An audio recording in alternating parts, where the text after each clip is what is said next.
Today, the Matt Walsh Show, after another violent attack by an Afghan, quote-unquote, refugee, Donald Trump says that we will cut off immigration from the third world and start denaturalizing immigrants who are not loyal to this country. It's way past time to do that, and today, I'll explain exactly how this can be done. Also, Senator Mark Kelly condemns the military strikes on drug boats, but those strikes are far more legitimate than anything he was involved in during his time in the military. Plus, Representative Jasmine Crockett claims that white supremacists commit crimes at a higher rate than immigrants. Talk about all that and more today on The Matt Walsh Show.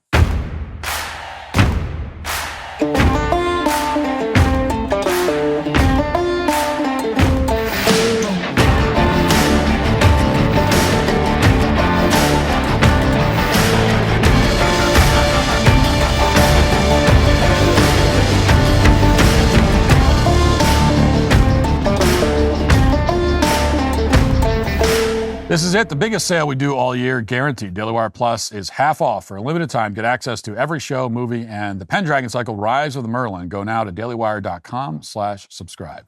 Most dress clothes are uncomfortable, high maintenance, and uncomfortable. I already said that. What's worse, too much time is spent ironing, dry cleaning, and tugging at stiff fabrics just to wear a few pieces for the day. Thankfully, Mizzen & Main offers a solution. I love my Mizzen & Main clothes.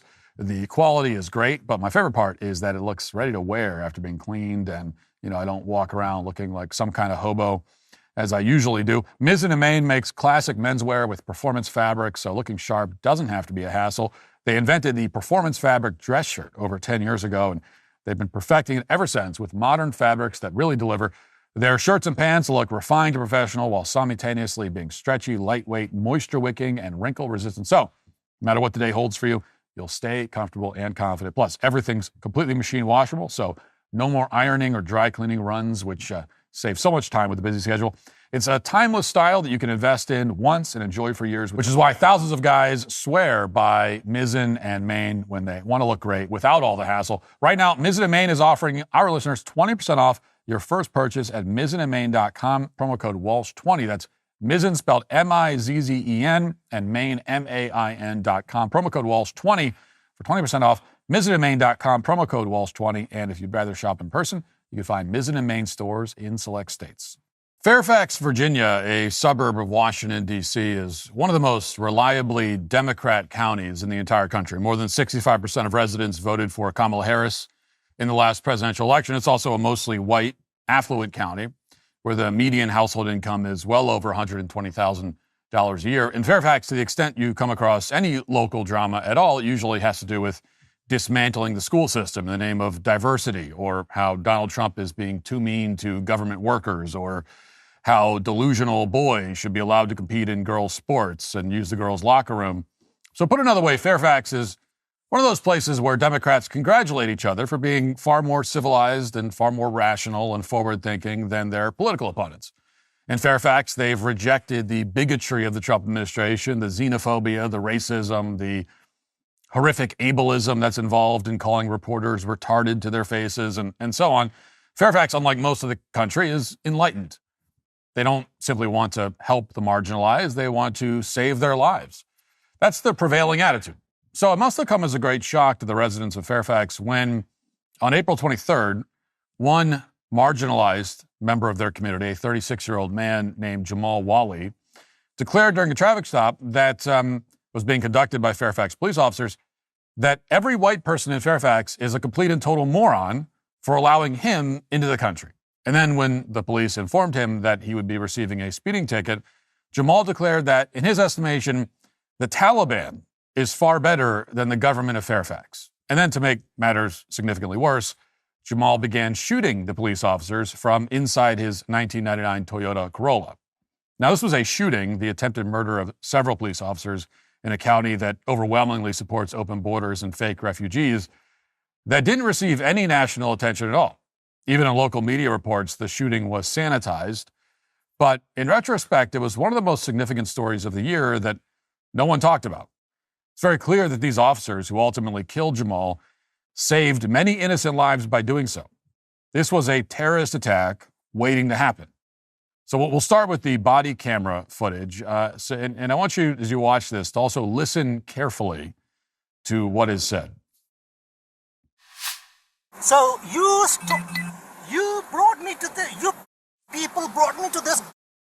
country, and I'm dying every single day, and I have 4 children, and we wholly survive because you're vicious people. Okay. Yeah, because I can't get a job, I can't get a disability, and they took my license because I'm not able to pay the insurance. So why are you trying to kill me? I'm not trying to No, kill you, you sir. are. I'm already died. I don't give a damn. Subject's armed, refusing to give ID. You are no. Today is So the what day, I'm buddy. what I'm Today's asking the for day. is you to Dumbass identify liars, yourself. white people. You lied for 25 years. Alrighty, Bravo. You direct on that. You brought me to this country. I started with special forces. I lost my own brother. I lost my everything. I'm sorry. I have nothing. I'm sorry to hear that. No, you're sorry to hear that. No, don't play that. I should have served with Taliban better than you. I was concerned and a dumbass when I was concerned about Taliban, but in America. So now you want to give me that? I don't. You read it. Go. 800 Bravo, shots fired. 800 Bravo, shots fired. 800 Bravo, signal 1. So the direct quote, in case you missed it, from the heavy accent, it was, "You effing dumb white people, you brought me to this country." And he also says, "I should have served with the effing Taliban."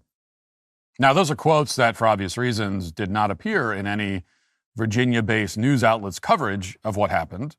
And that's because you have to imagine that, all things considered, this is not the quality of refugee that the residents of Fairfax imagined they were importing into this country when they voted for Joe Biden and Kamala Harris.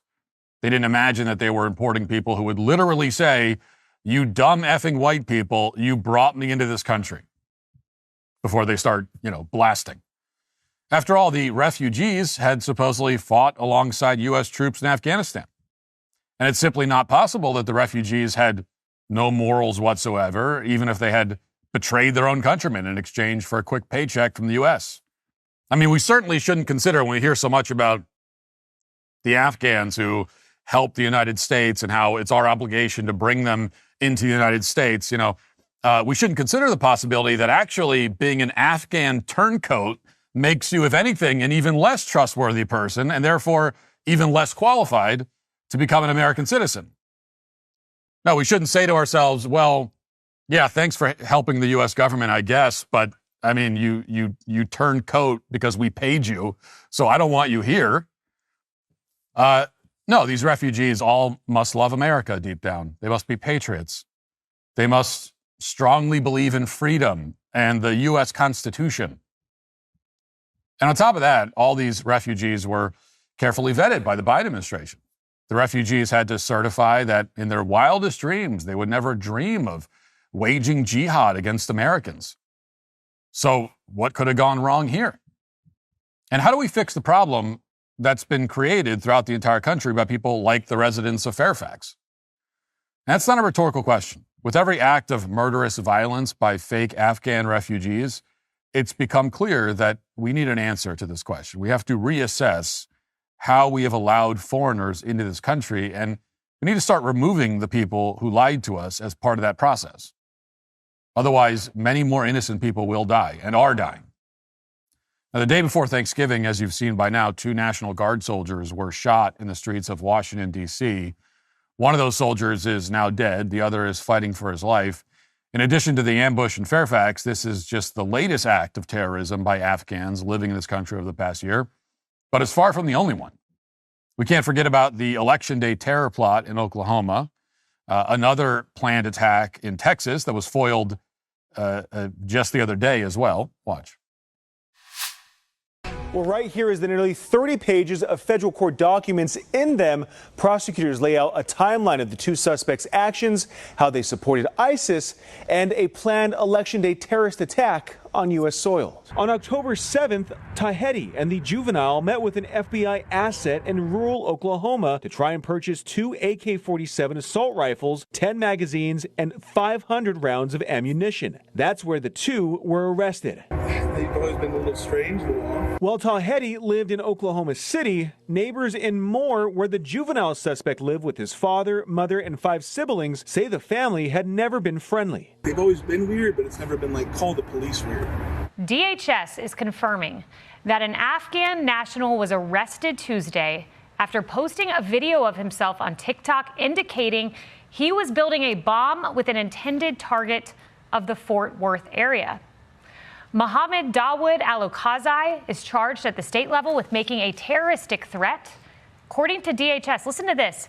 He came to the United States as part of Operation Allies Welcome. So here you have it. This happened Tuesday. So if you're keeping track at home, which you should be, this is multiple terror attacks or planned attacks by Afghan quote-unquote refugees in the span of 1 year. Now, it's clear that all these terror plots and attacks, particularly the attack on the National Guard soldiers in Washington, have led to a major shift in Donald Trump's priorities on immigration. And we're not just talking about a shift on immigration involving Afghanistan. We're talking about a shift involving other third world countries as well, including Somalia, one of the world's top exporters of dysfunction and violence and fraud to the United States. On Thanksgiving Day, Trump posted a lengthy message that read, in part, quote, "This refugee burden is the leading cause of social dysfunction in America. Hundreds of thousands of refugees from Somalia are completely taking over the once great state of Minnesota. The seriously retarded governor of Minnesota, Tim Walz, does nothing. I will permanently pause immigration from all third world countries to allow the U.S. system to fully recover, terminate all the millions of Biden illegal admissions, and remove anyone who is not a net asset to the U.S. or is incapable of loving our country, end all federal benefits and subsidies to non-citizens of our country, denaturalize migrants who undermine domestic tranquility, and deport any foreign national who is a public charge, security risk, or non-compatible with Western civilization. Only reverse migration can fully cure this situation." Now, in case there was any doubt about whether Trump himself wrote this tweet, although I think it's pretty clear, he was asked about it several times, and in every case, he doubled down on the language. And it was very evident that on a personal level, he's furious, and rightfully so. Watch. Just reported this year that there was thorough vetting by DHS and by the FBI of these Afghans who were brought into the U.S. So why do you blame the Biden administration? Because they let them in. Are you stupid?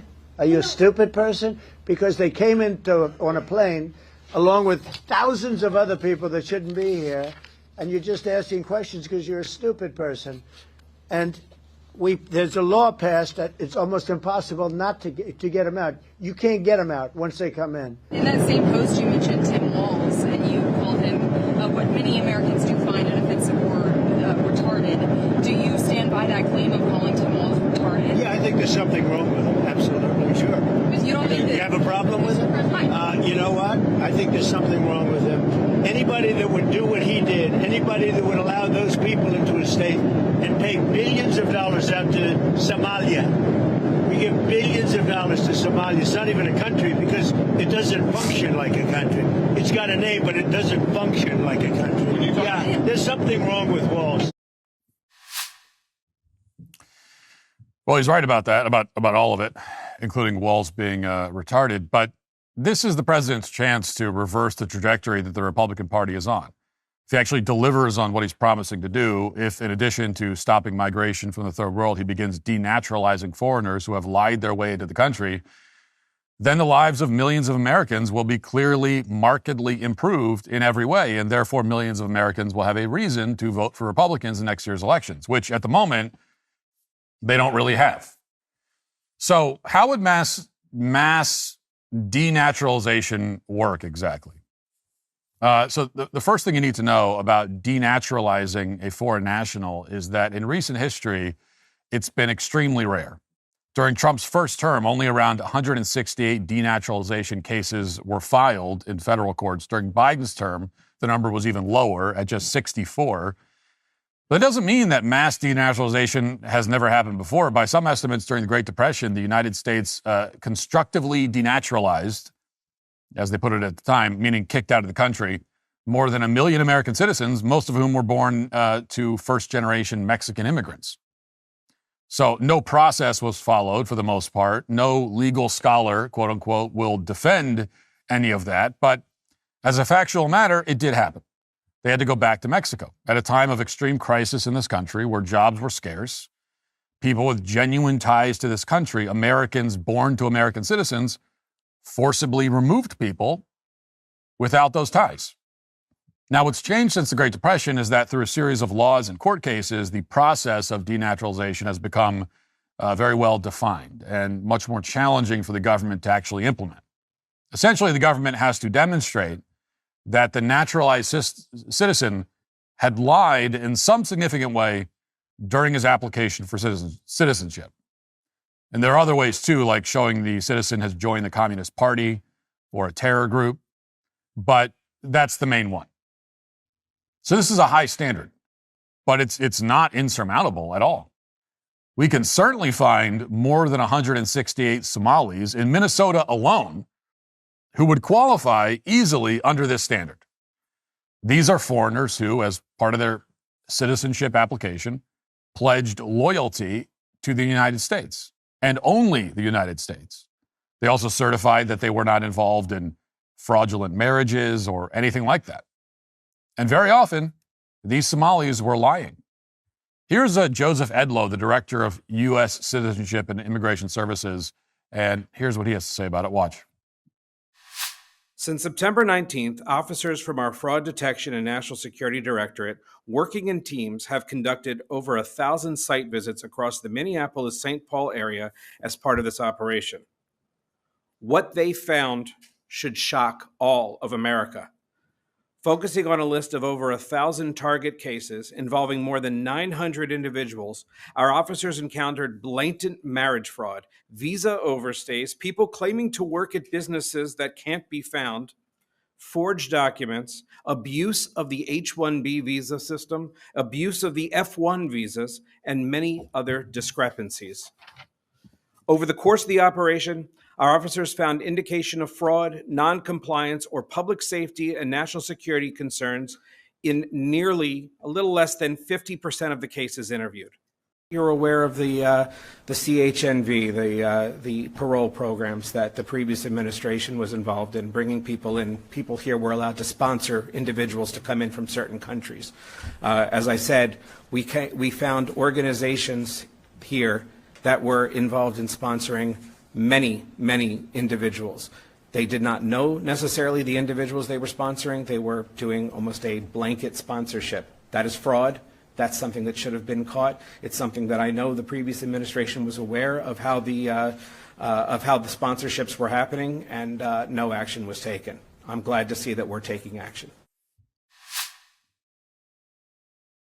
So this rampant fraud, we can assume, is one reason why the Trump DOJ in June of this year issued a memo stating that the Civil Rights Division should prioritize, quote, the denaturalization of naturalized U.S. citizens. The administration is aware of the extent of the problem, and now it's time to do something about it. And we need to go way, way beyond the easy cases where there's forged documentation or fake marriages. Obviously, they should be kicked out of the country, but it needs to go beyond that. And here's one way to go about that. Let's say a Somali comes to this country, becomes a naturalized citizen, and immediately begins defrauding us. Maybe they go to Medicaid and file a fraudulent autism claim for their child, which is something that virtually every Somali seems to do, which is why, as we discussed last week, Medicaid claims for autism in Minnesota grew from $3 million in 2018 to $400 million in 2023, 5 years later. It's all fake. Now, in this case, the Somali should lose his citizenship. He clearly came to this country to rob us. He lied on his immigration form, assuming he didn't tell us that when he came. Hey, why did you come to the country? Well, I came to rob you. We're going to assume he didn't say that. So he lied. He lied to immigration officers, and therefore he has forfeited his right to live in this country. You know, imagine if you invite a house guest over, someone who you just met at work or something. He tells you he's, really happy to be here, looking forward to dinner. And then when he's gone, you realize that he's stolen your wallet and your television and your computer and your couch hauled them all away in a U-Haul truck, driven by his friends while you were in the bathroom or something. Now, in that case, you'd obviously conclude that, in fact, this house guest was lying about looking forward to dinner. He was lying about being your friend. And it goes without saying that you would never let him back in your house ever again. I mean, that's common sense. It's so obvious it doesn't need any explanation. Our immigration policy needs to work the same way. And once these Somalis are deported, government officials in Minnesota, they need to go to prison. Here's an extraordinary message that was posted over the weekend from a social media account claiming to represent over 480 current staff of the Minnesota Department of Human Services. And here's what they wrote, quote, Tim Walz is 100% responsible for massive fraud in Minnesota. We let Tim Walz know of fraud early on, hoping for a partnership in stopping fraud, but no, we got the exact opposite response. Tim Walz systematically retaliated against whistleblowers using monitoring, threats, repression, and did his best to discredit fraud reports. Instead of partnership, we got the full weight of retaliation by Tim Walz, certain DFL members, and an indifferent mainstream media. In addition to retaliating against whistleblowers, Tim Walz disempowered the Office of the Legislative Auditor, allowing agencies to disregard their audit findings and guidance. As staff, we firsthand witnessed and observed fraud happening, yet were shut down, reassigned, and told to keep quiet. Sometimes more. Leadership did not want to appear to discriminate against certain communities and were unwilling to take action, such as stopping fraud, that would have an adverse impact on their image. Now, to be clear about this, by all accounts, this post appears to be genuine. And in a second, we'll get into reasons why it appears to be genuine. But at the same time, it needs to be said that even if nothing in this post is true, Tim Walz should still be put on trial. It's beyond dispute at this point that he allowed massive fraud to take place. We know that. The only question is whether he deliberately allowed it or whether he's so criminally incompetent that somehow he didn't notice that hundreds of millions of dollars were being stolen from the taxpayers every year.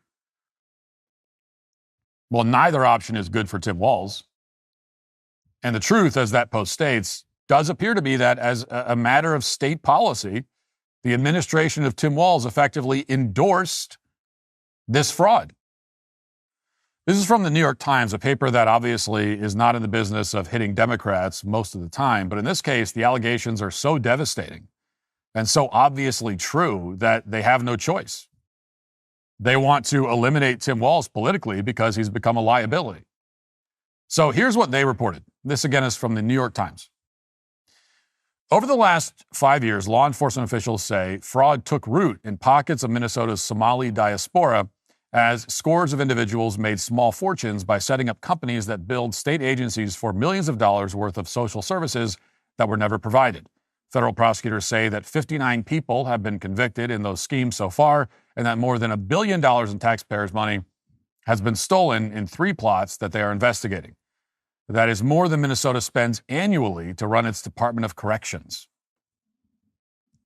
Yes, that's more than $1 billion in taxpayer money.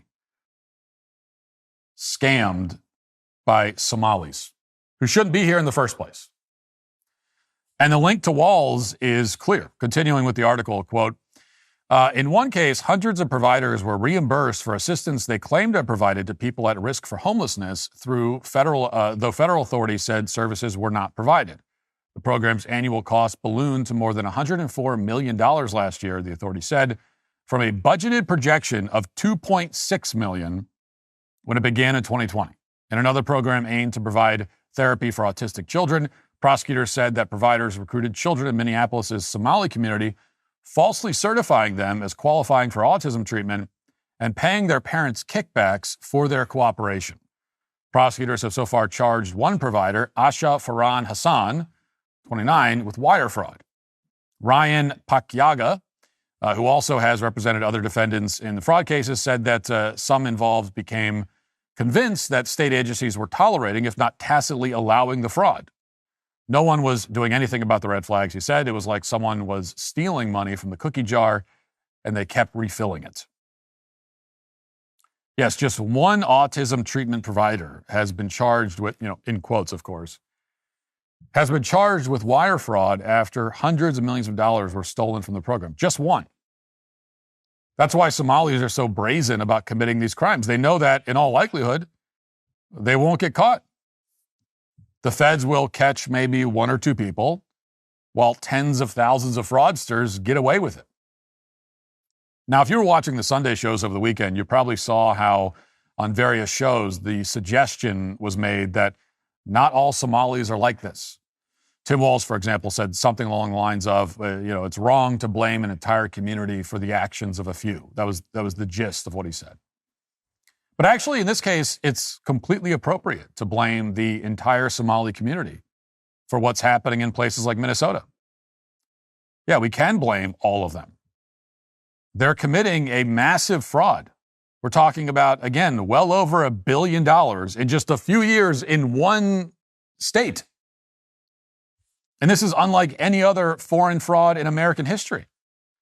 It's a fraud that is only possible with the support of a very large number of people. It's a fraud that's consistent with how Somalis destroyed their own country. It's a fraud that's being committed by the same Somali community that just a few months ago rallied in support of a Somali degenerate who sexually assaulted a child. As you remember, they sent letters to the judge defending the child predator. In fact, the Somali community also threatened the mother of the victim after she cooperated with authorities. So that's the Somali community that we are told by Tim Walz only has one or two bad apples. Well, actually, no. Okay, the reality is that the vast majority of Somalis and Afghans in this country simply don't have the IQ or the culture or, frankly, the morals to be good apples. And until we're capable of recognizing that, and until we begin removing these people from our country, whether they're citizens or not, they will continue to rob us, assault us, and murder us in the streets. That behavior is inconsistent with civilization. It's also, in many cases, inconsistent with the claims they made when they first entered this country to obtain citizenship. And for that reason, there's only one viable solution. The Trump administration must begin the largest denaturalization campaign in the history of this country. Look through their social media feeds, identify everybody involved in these fraudulent charities and nonprofits, collect a very large list of names of foreigners who openly despise this country and feel no loyalty to it. And then, lawfully and promptly, get rid of every single one of them. Now let's get to our 5 headlines.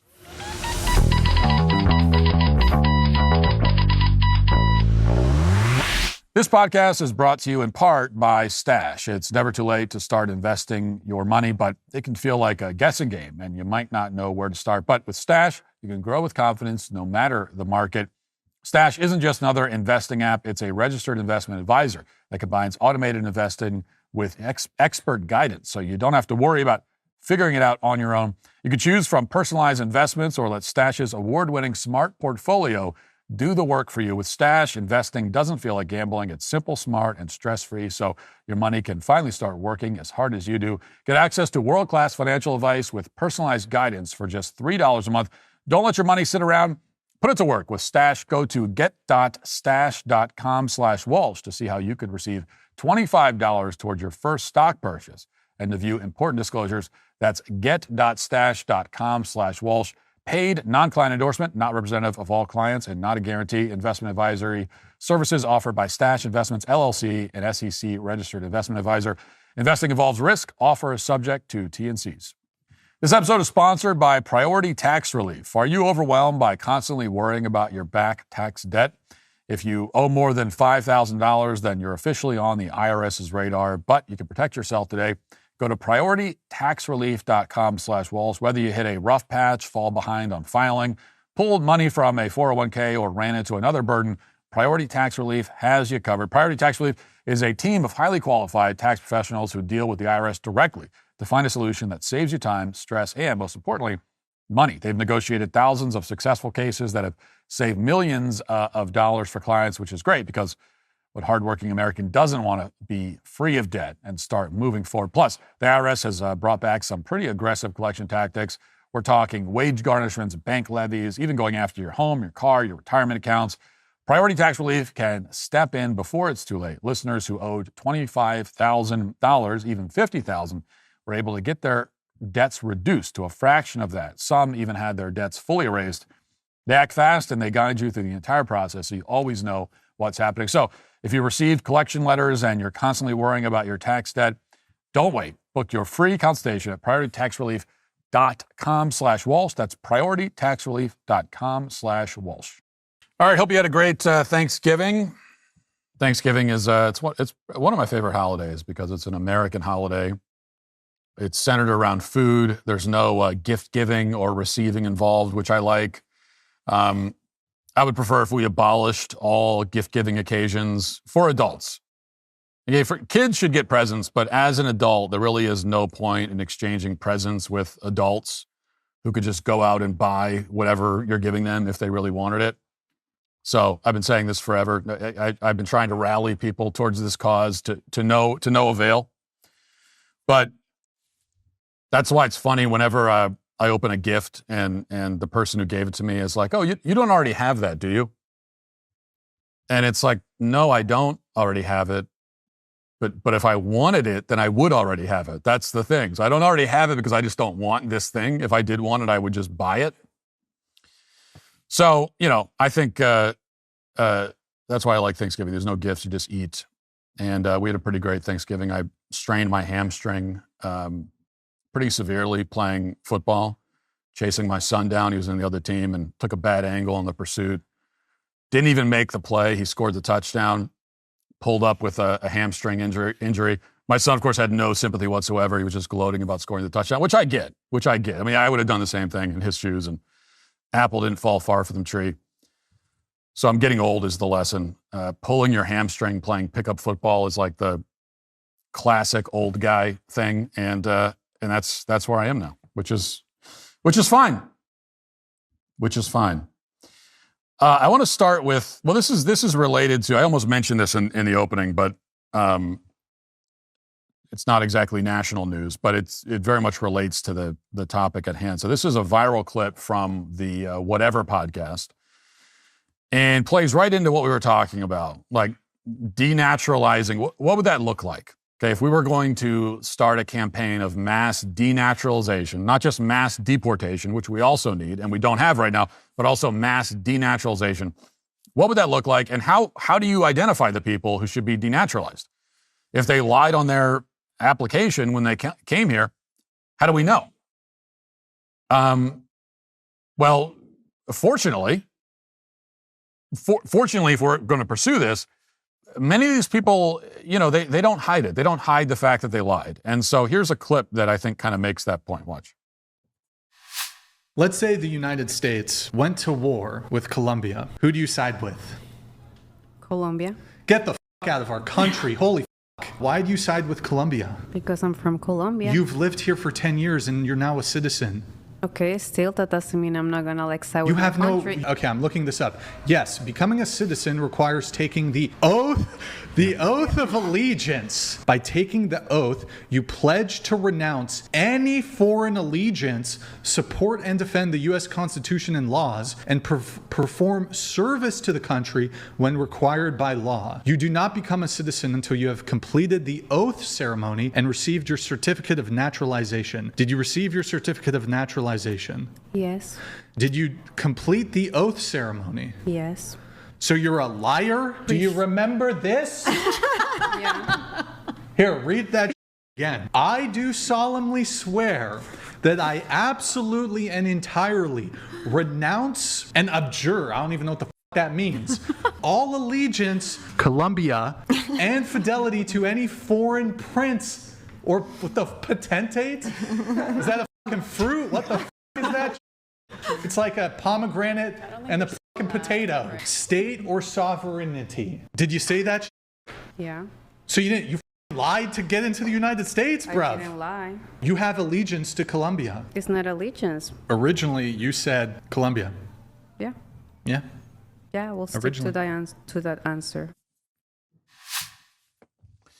Okay, so first of all, this is an easy call because anybody who has face tattoos should be deported anyway. I don't care if your family came here in 1655. If you have face tattoos, you should really lose your, certainly lose your right to vote, but also you shouldn't be a citizen anymore.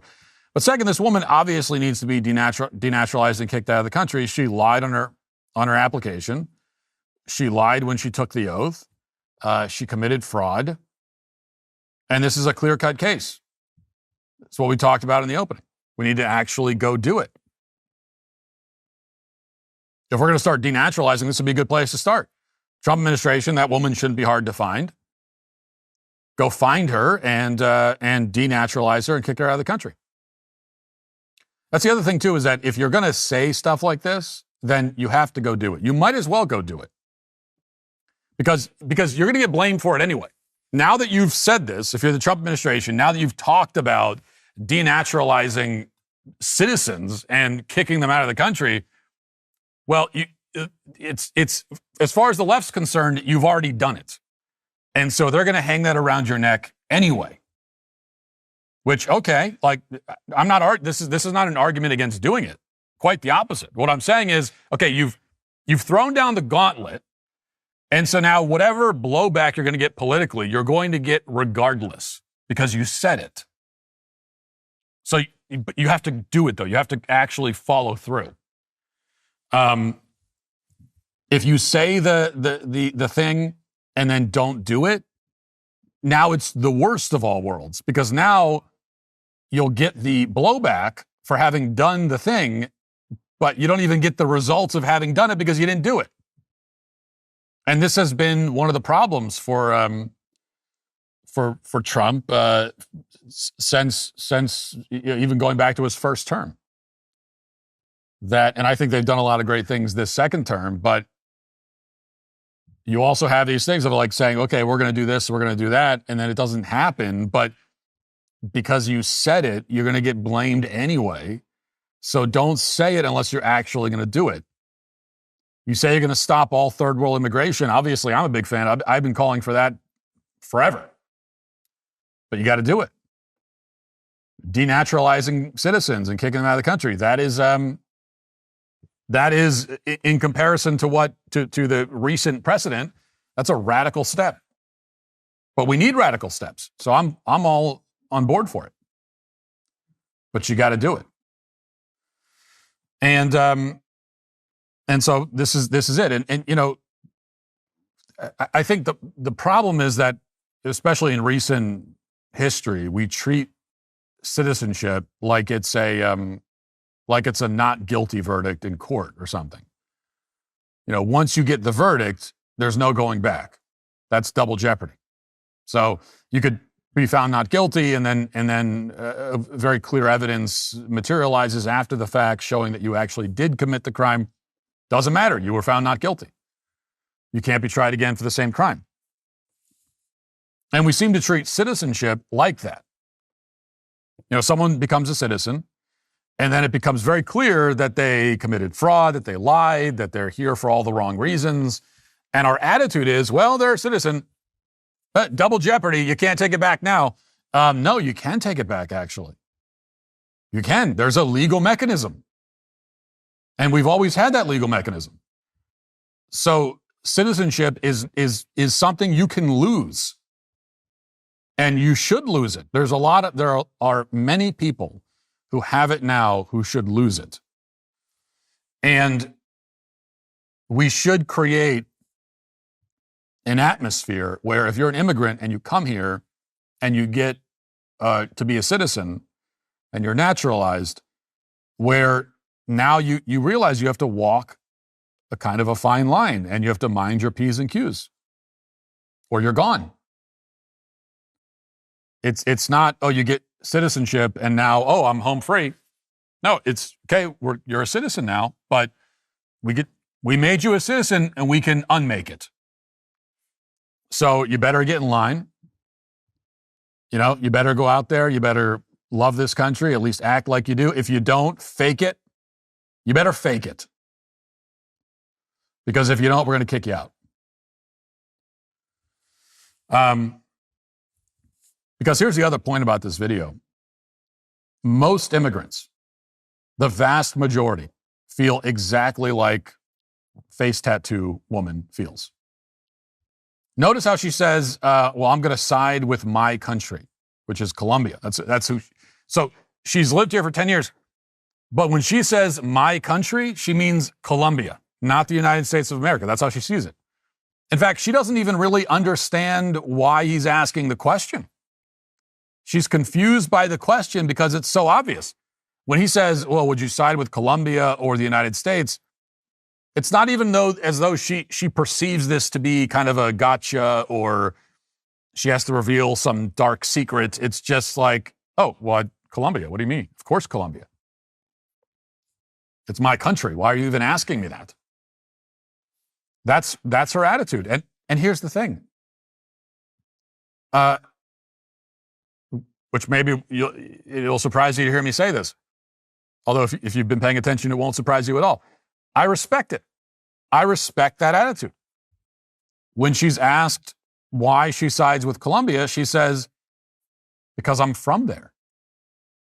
That's what she says. Why do you side with Colombia? She doesn't say, oh, it's a great country or, the GDP or the crime rate. She doesn't mention any of that because that stuff is not good for Colombia. But it's not about that. She just says, well, I'm from there. That's where I'm from. Very matter of fact. It's as simple as that. It's like if you ask, if you were to ask her why she sides with her family, she would probably say, well, because it's my family. Why do you side with your brother? Why do you take your brother? If you could take your brother's side or some other brother's side, someone else's brother's side in a conflict, whose side are you on? Well, I'm on my brother's side. Well, why are you on your brother's side? Well, because he's my brother. That's it. It's not because he's a good person. It's not because he's nice. It's not because he's smart.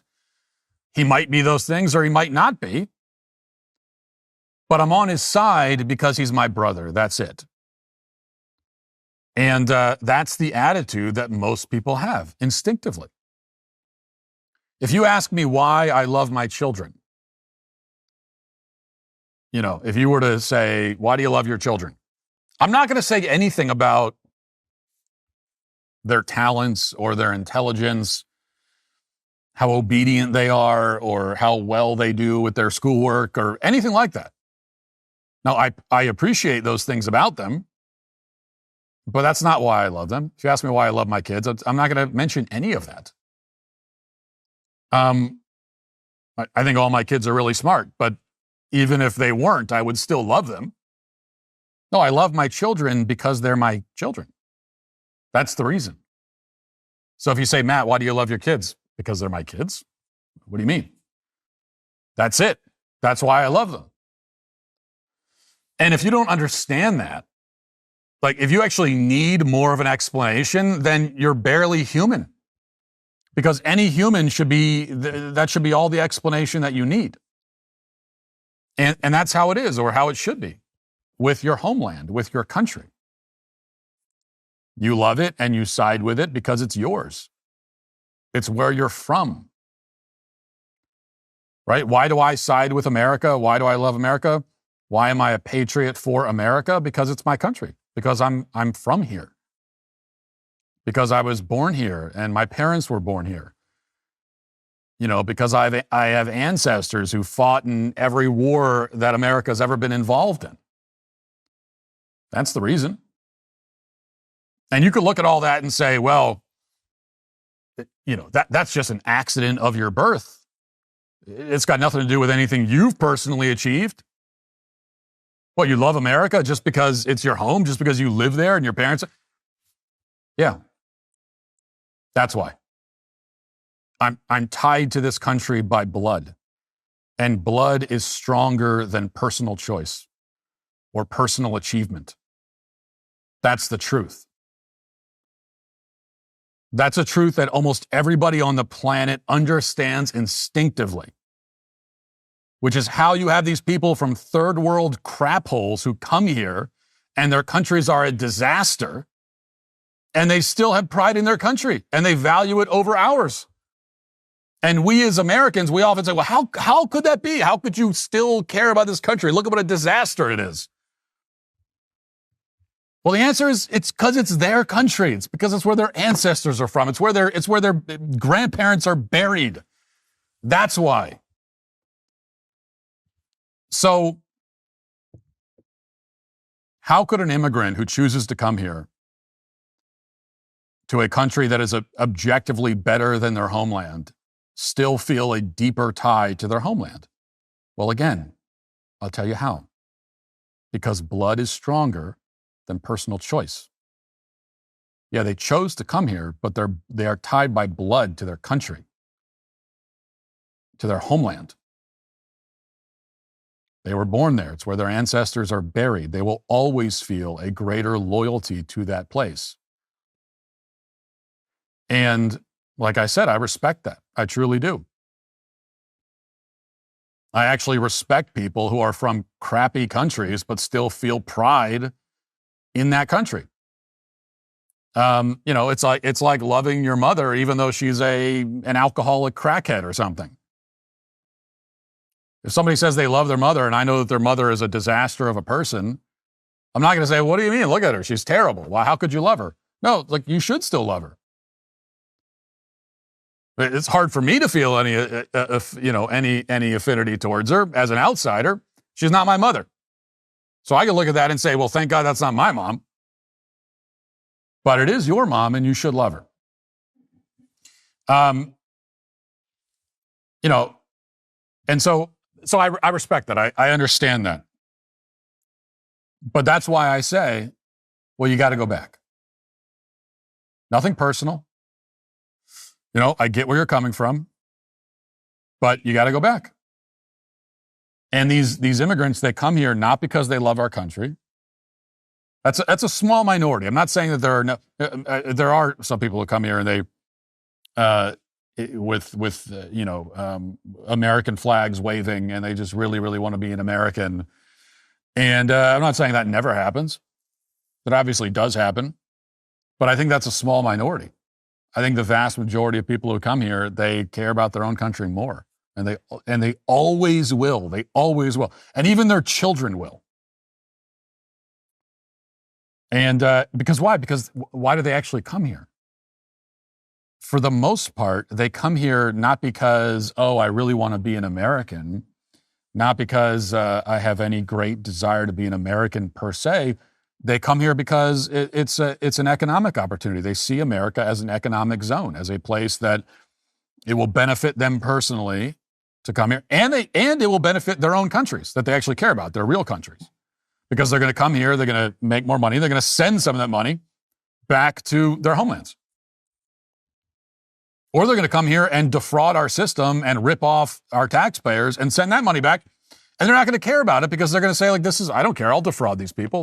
These aren't even my people. That's how most immigrants are. In fact, here's another clip I wanted to play briefly. This is from an immigrant who is being profiled on the local news, whatever local news channel this is. I'm not sure which one. Talking about self-deportation. So this is, Colombia, actually. So another Colombian. And she's going to be self-deporting. And just listen to this conversation with the reporter and the reason we hear why she came here in the first place. And listen to what that reason is. Here it is. For 3 years, she's been raising her children on her own since January, after her husband was deported. Porque yo pensé que me iba a quedar más tiempo aquí en este país. She tells me she wanted to stay in the country longer and have better education for her kids. Goa Santos says ICE agents contacted her over the phone and gave her an option to either be detained or self-deport. She believes leaving is the best choice for her family. Porque a mí no me gustaría ver que a mis hijos. She says, I don't want my kids to see someone come into the house with a gun or have them or her be handcuffed. Goa Santos plans to make the most of her last few days she has here.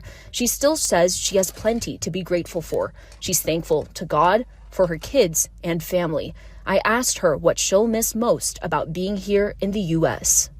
Las personas. The people, she tells me. So this is another one from Colombia. Been here for 3 years. Does not speak a word of English. And so 3 years has not bothered to speak English. And why is she here? Well, she wants a better education for her kids. She wants economic opportunity and education for her kids.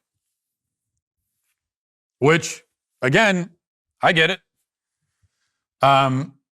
You love your kids. You want them to have a better education. And so you realize they're going to get a better education here than they would in Colombia. Great. I mean, not great. Understandable. I get it. Because you're looking out for your kids. But we have to look out for our own country and our own kids, which means you got to go. That's it. And she does not say anything about, she talks about the people, that's nice, but she doesn't say anything about, I love America, I love this country, I love what it, whatever. I respect its traditions and its history, and it shouldn't say anything about any of that. Almost none of these people would say anything like that if you ask them, why are you here? Okay, you go up to any immigrant on the street and ask them, why did you come here?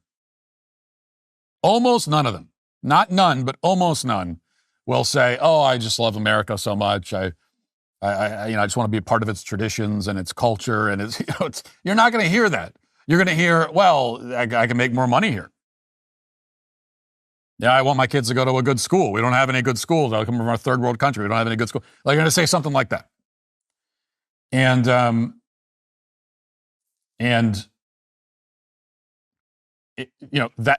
in a lot of ways, that's like the attitude they should have.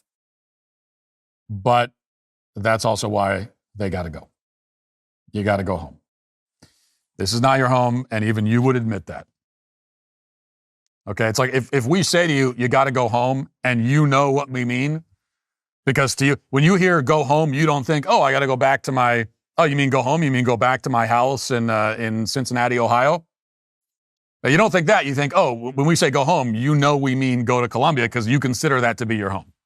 Still. So that's why you got to be there. Breitbart reports Sunday on CNN's State of the Union, Senator Mark Kelly claimed the Trump administration's first military strike on an alleged drug boat in the Caribbean was a war crime. Host Dana Bash said, I want to turn to the new questions around the first U.S. military strike in September. Sources tell CNN after the missile strike, the boat, there were survivors. The second strike was launched to kill anyone that was left. He was asked what he thinks about that. And in fact, we have a little bit of the clip of this conversation, but he says that it's Pete Hegseth is totally unqualified for the job and that this was an illegal strike. He's one of these senators that's been out there encouraging the military to defy orders that are given to them, which is an act of insurrection. So he's an insurrectionist. But here's what he says. Listen. Based on what CNN is reporting, what the Washington Post is reporting, do you believe if there was a second strike to eliminate any survivors, that constitutes a war crime? It seems to. If that is true, if what has been reported is accurate, I've got serious concerns about anybody in that chain of command stepping over a line that they should never step over. We are not Russia. We're not Iraq. We hold ourselves to a very high standard of professionalism. And this is where I'm really troubled about this, is because I have so much respect for people in the United States Navy. I served in the Navy for 25 years, and there is no organization more professional than Navy SEALs. And they should be revered. And that's why I say I hope what I've heard about this strike is not accurate. You mentioned that you are a captain in the Navy. If you received that order, would you have carried it out? No. No, and I'm a guy who I have sunk 2 ships. I've sunk an OSA-2 missile patrol boat in Kuwait Harbor, a Palnakni troop carrier in the Persian Gulf during the First Gulf War. I never, in that situation, questioned whether those strikes were legal. We were given an order to do this. It was a time of war. These were Iraqi ships with Iraqi crew members who posed a threat to the United States military, in this case, who they invaded Kuwait. We're trying to kick them out of Kuwait. This was approved by Congress, all of that, right? So, but if I was ever given an order for a second, I've had questions about the operation in general, and I've been saying this for weeks, putting service members kind of like, are you stepping over a line here? Is this legal? They have tied themselves in knots trying to explain to us on the Armed Service Committee how this is legal, not sharing, all of the information either, which is really troubling. But going after survivors in the water, that is clearly not lawful. Okay, now I don't know if the strike on the survivors is true or not, but I suspect it isn't. But even if it is, why would that be unlawful? Okay, this is the kind of abject silliness that has hamstrung our military for a long time. This idea that there's something, so you can hit the boat, but then you can't kill the, like, the whole point of hitting the boat with a missile is to kill the people on board. You have people on board, you hit it with a missile to kill them. Why did you do that? Were you playing a prank? Was it just for fun? Were you just trying to give them a fireworks show? Little friendly ribbing, some teasing between friends? No, the idea was to kill the people. So if there are people who were not killed, why would it be out of bounds to hit them again? Is the rule that you can only hit them once, and if they survive, you got to be a good sport about it? Oh, be a good sport. Oh, they made it. Let them. It's fine. Let them off. It'll be fine. What if they were in a building and you blew up the building? Would you also be required to have like firefighters on standby to put out the fire and rescue the people from the building that you just blew up with people inside it? It's like, what are we doing? It just seems totally arbitrary to me. The idea that like you can kill them when they're in the boat, but you can't kill them when they're swimming in the water. Why? You tried to kill them, and some of them are not dead, so you hit them again. That's war. And as for hitting the drug boat to begin with, which Mark Kelly also objects to, well, this was very revealing because notice how he talks about his mission in Kuwait. Right. And first of all, he says that it's a very revealing, maybe you might have picked up on it, but he says that he hit Iraqi ships because they posed a threat to the United States. Pause. Right. He says, well, they posed a threat to United States military in this case. There's like a pause. It says they pose a threat to the United States military in this case. So he almost, because here's what happened. He almost said that the Iraqis posed a threat to the United States, but then he stops himself because he realizes that that's an indefensible claim. Not that he's really usually concerned about making indefensible claims, but in this case, he stops himself. And because he realizes like, well, the Iraqis didn't pose any threat to the United States. Okay, he was fighting this war. It had nothing to do with the United States at all. They posed zero threat to the United States of America.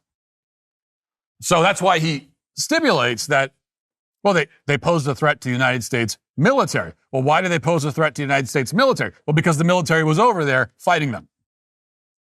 Which, of course, by that logic, we could go invade any country and then justify it on the basis that they pose a threat to the U.S. military, because since we're invading them, now they obviously pose a threat to us because we're, shooting at them.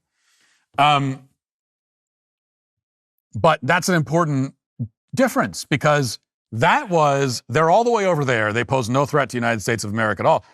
These narco terrorists pose a direct threat to the United States of America. They are harming actual Americans in this country. Not in Kuwait, okay, but in this country. What he says, the point of his mission, which was so much more noble than what the military is doing now. He says, well, we were trying to kick them out of Kuwait. Well, why were you trying to do that, Mark Kelly? You were trying to kick them out of Kuwait? He was trying to kick the Iraqis out of Kuwait. Why were you trying to do that? Who gives a shit if they're in Kuwait or not? Why should we care about that? Of course, we don't get a follow-up to that. Okay, so you can kill Iraqis because they're in Kuwait, but we can't kill narco terrorists who are trying to come into the United States of America to kill Americans? Killing people to protect Kuwait, that's legitimate. But killing people to protect America, our actual country, our homeland, well, that's troubling. That's problematic. This is really how these people think. Like any military operation that happens close to home with the objective to protect America itself and its people, that troubles them. That disturbs them deep down. They're not even faking it. They're really disturbed by it. It makes them sick to their stomach. Oh, what do you mean you're using the military to protect this country? No, the way they think is that we should only use our military to protect other countries that are thousands of miles away. That is honest to God what they believe deep down in their souls, if they had them, which they don't. Down in that empty pit that used to be a soul, what they really truly believe is that we should only use our military, only, to protect and serve other countries, not our own. That's really what they think. Because the honest truth is that blowing up a drug boat off the coast of the United States of America is a more legitimate use of American military power than anything we have ever done in the Middle East. Okay?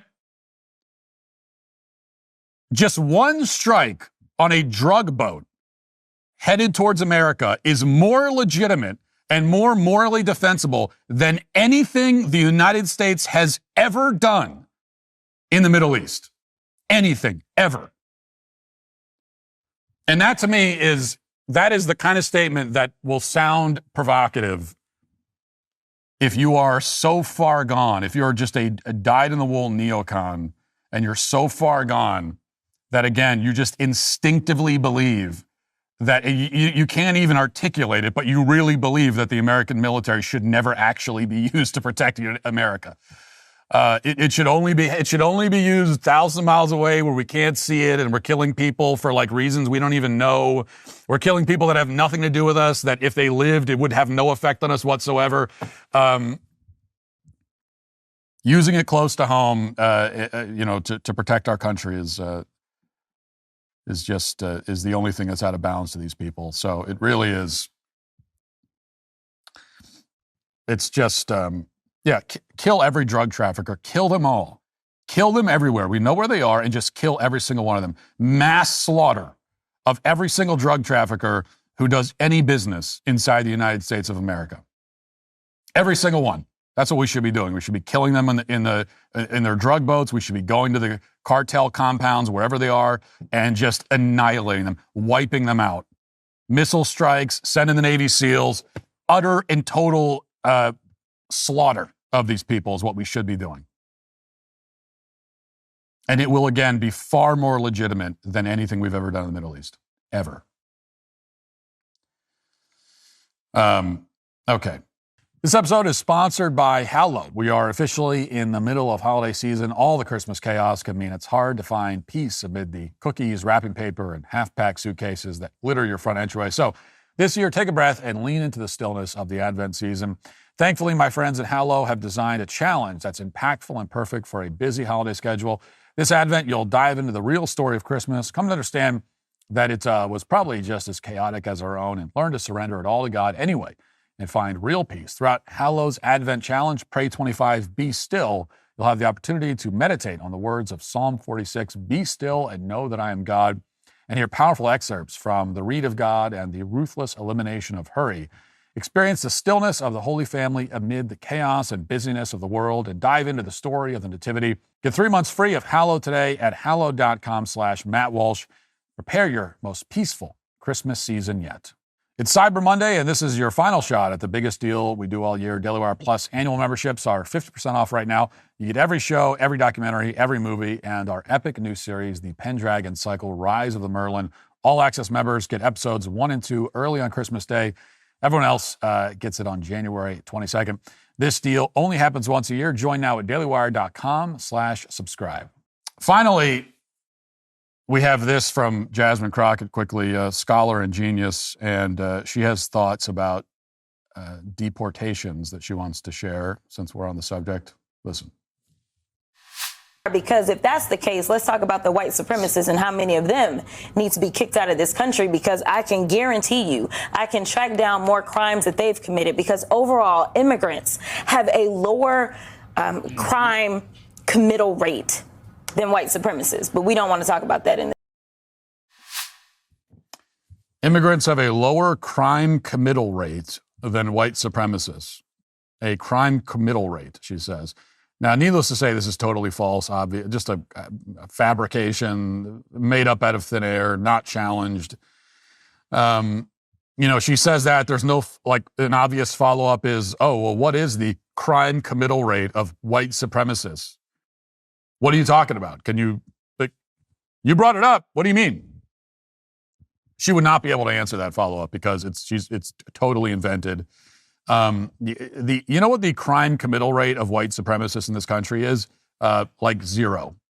It's a crime committal rate of 0.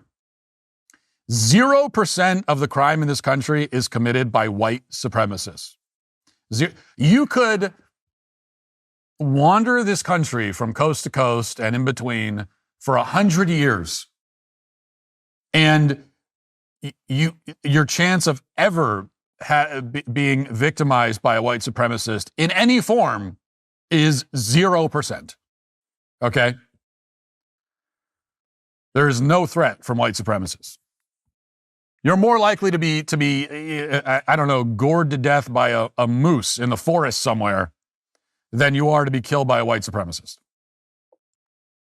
Now, obviously, I realize that when Jasmine Crockett says the crime rate of white supremacists, what she really means is white people.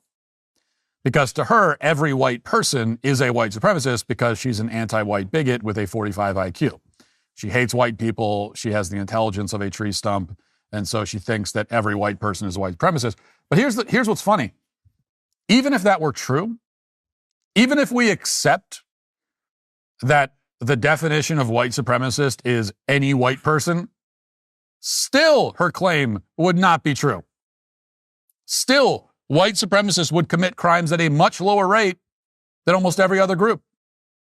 And that's not even taking into account that the white crime rate is hugely inflated because a significant number of Hispanics are categorized officially as white in order to raise the white crime rate and lower the Hispanic crime rate. So, and we know that that's happening for a fact, which is why you could go through and, look at the stat, look at any cases go through mugshots of people convicted of murder and drug trafficking and that sort of thing. And you're going to find a lot of among the white criminals, you're going to find a lot of Ramirez and Gonzalez and that sort of thing. You're going to find a lot of those last names for the white people. But even that, you just, fine, fact, whatever. Ignore that.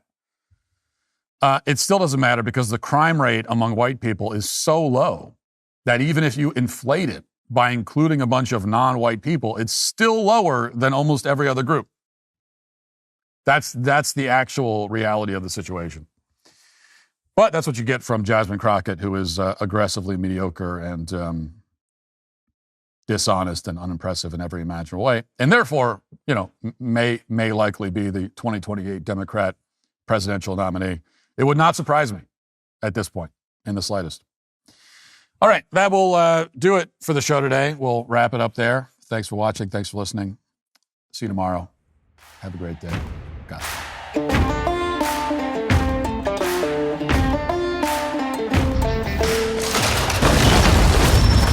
All of this is an illusion, an echo of a voice that has died.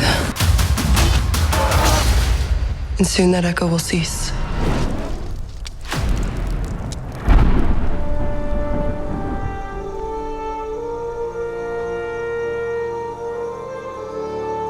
They say that Merlin is mad.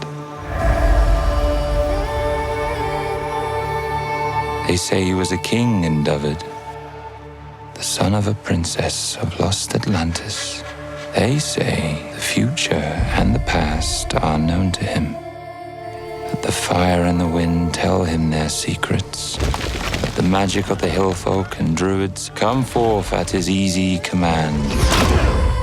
They say he slew hundreds. Hundreds, do you hear? That the world burned and trembled at his wrath. The Merlin died long before you and I were born. Merlin Emrys has returned to the land of the living. Vortigern is gone. Rome is gone. The Saxon is here. Saxon Hengist has assembled the greatest war host ever seen in the Island of the Mighty. And before the summer is through, he means to take the throne. And he will have it. If we are too busy squabbling amongst ourselves to take up arms against him, here is your hope. A king will arise to hold all Britain in his hand.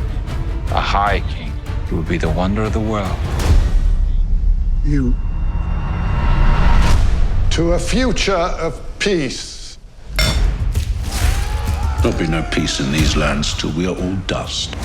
Men of the Island of the Mighty, you stand together. You stand as Britons. You stand as one. Great darkness is falling upon this land. These brothers are our only hope to stand against it. Not our only hope. They say Merlin slew 70 men with his own hands. At Cathay, he slew 500. No man is capable of such a thing. The mortal man.